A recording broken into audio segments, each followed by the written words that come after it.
आज आपण जिल्हाधिकारी कार्यालयामध्ये आत्मदहनाचा प्रयत्न केला आहे. नेमका कोणत्या कारणामुळे आत्मदहनाचा प्रयत्न केला, काय मागणी आहे तुमची?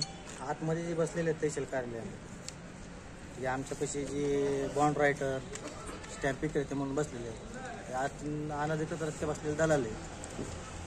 यांच्यापाशी बॉन्ड विक्रीचे परवाने असताना सुद्धा हे शेड बीड टाकून निवांत बसलेले आहेत दलाली करत. कुठला प्रकार आहे हा जसं की रजिस्टर ऑफिसमध्ये जर 50 रुपयाचं जर कोणतं काम होत असेल तर त्याला 500 रुपये घेणार, 1000 रुपये घेणार, 2000 रुपये घेणार. ठीक आहे, कधीपासूनची मागणी आहे तुमची?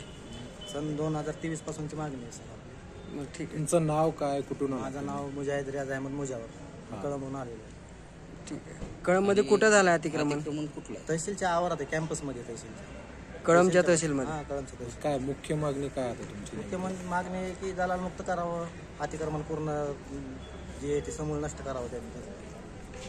ठीक आहे. मग आता तुम्ही शेवटी आत्मदहनाचा प्रयत्न केला होता, आता यानंतर सुद्धा जर तुमची मागणी पूर्ण नाही झाली तर मग आपला पुढचा पर्याय काय आहे? पुढचा पर्याय तीच आहे.